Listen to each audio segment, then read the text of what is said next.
जलन। ममता बहुत ही सीधी और प्यारी लड़की थी, वहीं सुनील एक सरल और आगे बढ़ने की सोच रखने वाला लड़का। सुनील, बेटा सुनील कहाँ है? अरे ज़रा एक गिलास पानी तो दे दो। हाँ माँ, अभी आया। क्या माँ, पानी तेरे सर के पास ही तो रखा है। क्या हो गया है, तबीयत खराब है क्या? अरे नहीं नहीं, वो उठने का मन ही नहीं कर रहा था तो देखा ही नहीं। वैसे क्या कर रहा है?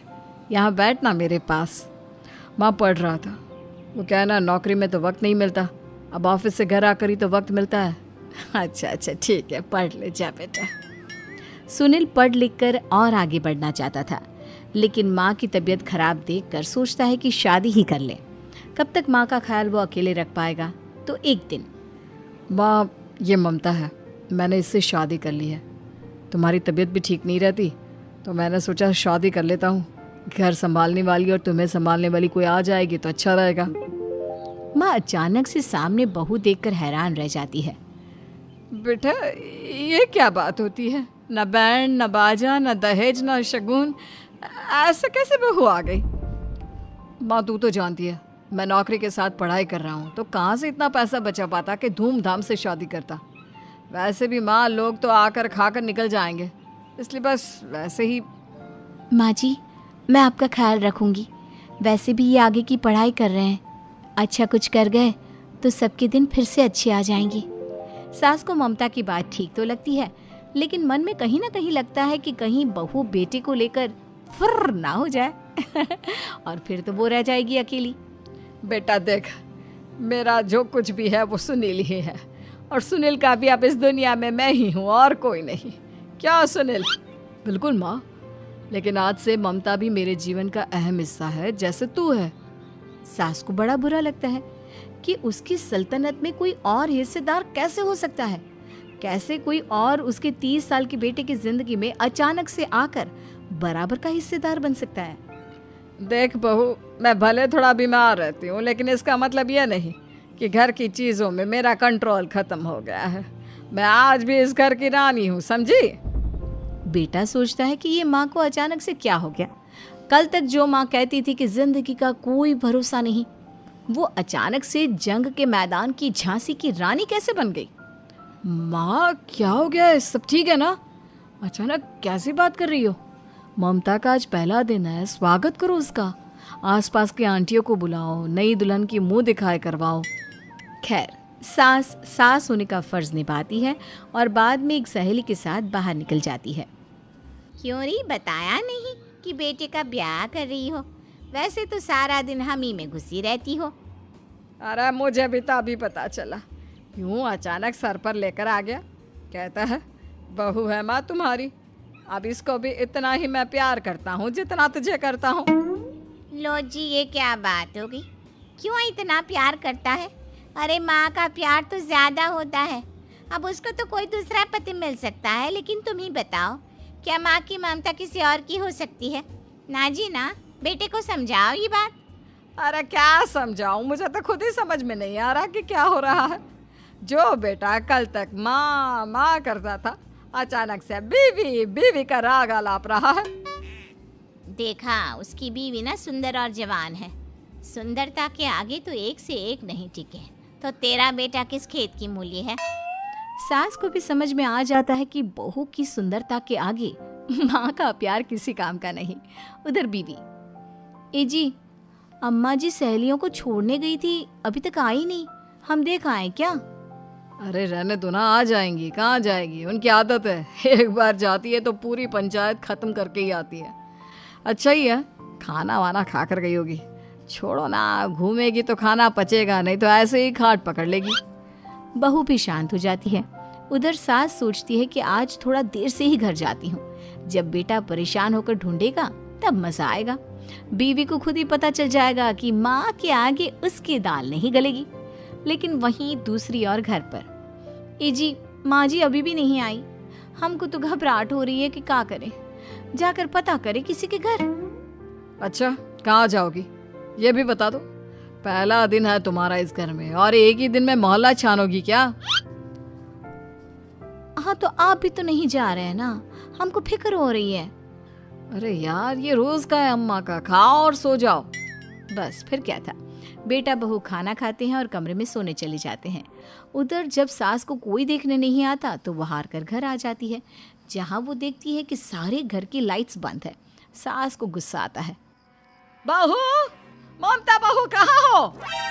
लेकिन सारे दिन की थकी बहू को ऐसी नींद आती है जैसे किसी ने भांग की गोली खिला दी हो। वो तो नहीं उठती। उठकर आ जाता है बेटा। अरे क्या बात है अम्मा, काहे चिल्ला रही हो? अरे सो जाओ ना, सुबह की थकी है बहू, वो सो रही है। जोर से बोलोगी तो नींद खुल जाएगी उसकी। माँ को गुस्सा आ जाता है। फिलहाल तो सो जाती है, लेकिन मन ही मन ढेर सारा जहर बहू के लिए भरा होता है। सुबह बहू चाय बना रही होती है कि सास धीरे से गैस तेज कर देती है, जिससे चाय का बर्तन जल जाता है। और जैसे ही बहू चाय का बर्तन उठाती है, उसका हाथ जल जाता है। मेरा हाथ जल गया। वो जोर जोर से चिल्लाकर इधर उधर भागती है कि सास थोड़ी देर में उसके हाथ में पानी डाल देती है। हाय रे बहू, क्या कर रही हो? पहली बार रसोई छुई हो क्या? सासू माँ गलती से गैस तेज रह गई थी और बर्तन जल गया, जिससे मेरा हाथ जल गया। हाय रे, कितना गंदा दाग। छी छी छी छी, मुझे तो उल्टी आ रही है तेरा गला हुआ मांस देखकर।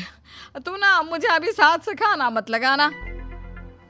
बहू भी खुद का हाथ देखती है तो उसे भी रोना आ जाता है। कुछ दिनों के बाद सास की सहेली आती है, बहू चाय बनाकर लाती है। उसके जाने के बाद सहेली कहती है, बहू की सुंदरता ऐसी है कि कोई भी दीवाना हो जाए। वैसे तेरे बेटे का क्या हाल है? अरे वैसा ही है, बहू के पीछे लट्टू। क्या करूं, कुछ समझ में नहीं आ रहा। मैंने तो बहू के चेहरे पर दिवाली के पटाखे की चक्री फेंक दी, उसका पूरा चेहरा जल गया। अब देखो ना रही सुंदरता, और ना ही अब मेरा बेटा उसे पूछता है।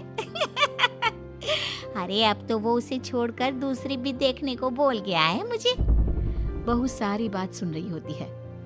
आंटी एक बात बताइए, क्या भरोसा है कि दूसरी सही आए और आपके अनुसार रहे? देखिए आंटी, मेरी सासू माँ को गलत बात सिखाने की जरूरत नहीं है। हमारा परिवार साथ में खुशी से रह रहा है। देख बहू, मेरी सहेली की बेइज्जती ना कर, वही अच्छा रहेगा तेरे लिए, समझी? बहू नहीं मानती है। वो बार बार उनकी सहेली को घर से निकल जाने को कहती है। तभी सास की सहेली पास के चूल्हे से लकड़ी लाकर बहू के चेहरे पर लगा देती है। बहू जोर जोर से रोने लगती है। अरे ये क्या कर दिया? मैंने कहाँ किया, ये तो तूने किया। तू ही नहीं चाहती थी कि बहू बेटे के साथ रहे, भला मैं क्यों करूँगी? मैं तो चली, निपटो अब। बहू रो रही होती है, दर्द से चिल्ला रही होती है, लेकिन सास उसे डॉक्टर के पास नहीं ले जाती। तभी पति आता है। क्या हो गया ममता? ये दाग कैसे लगा? तुम कैसे जली? ममता कुछ नहीं कहती, बस दर्द से करा रही होती है। पति माँ की तरफ देखता है। हो ना हो माँ, ये पक्का आपका काम है। आप ही ममता से जला करती थी ना। देखना माँ, अब पुलिस आएगी, केस बनेगा, लेकिन पहले मैं ममता को अस्पताल लेकर जा रहा हूँ। सभी अस्पताल जाते हैं, जहाँ डॉक्टर ममता की सास से कहते हैं, आपने तो नहीं जलाया ना बहू को? अब ममता की सास के तो पसीने छूट रहे होते हैं। वो घबरा कर कहती है, ना ना डॉक्टर साहब, कैसी बात करते हैं? हम क्या जलाएंगे अपनी बहू को? डॉक्टर ममता के पति से पूछते हैं। देखिए, क्योंकि ये ससुराल में जली है तो मामला पुलिस का बनता है, तो आप पहले पुलिस को बुलाइए, तभी इलाज पूरा होगा। सास डर जाती है कि अब तो बच्ची जिंदगी जेल में ही रहना होगा। रहने दीजिए ना, पुलिस को क्यों बुलाना? सारी हंसी खत्म हो जाएगी जब पुलिस के डंडे पड़ेंगे। बहू को जलाना भले ही बहुत आसान हो, लेकिन उसके बाद सारी जिंदगी जेल की हवा खाना। सास डर जाती है। पुलिस आती है। पास लेटी दर्द से करा रही ममता स्टेटमेंट देती है। तो क्या हुआ था? कैसे जली आप? ममता पास खड़ी सास को देखती है। बेटी बताओ, कैसे जल गई तुम? ओए, काका का किरण वाली शाहरुख, चुप, बिल्कुल चुप। सास चुप। सभी इंतजार करते हैं कि ममता क्या बोलेगी। जी मैं खाना बना रही थी, लकड़ी उड़कर मेरे ऊपर गिर गई और मैं जल गई। सास बहू की बात सुनकर रोने लगती है। देखा माँ, कितनी समझदार है ममता। ये चाहती तो, हाँ बेटा, ये चाहती तो मैं आज जेल में होती। मुझे माफ कर दे।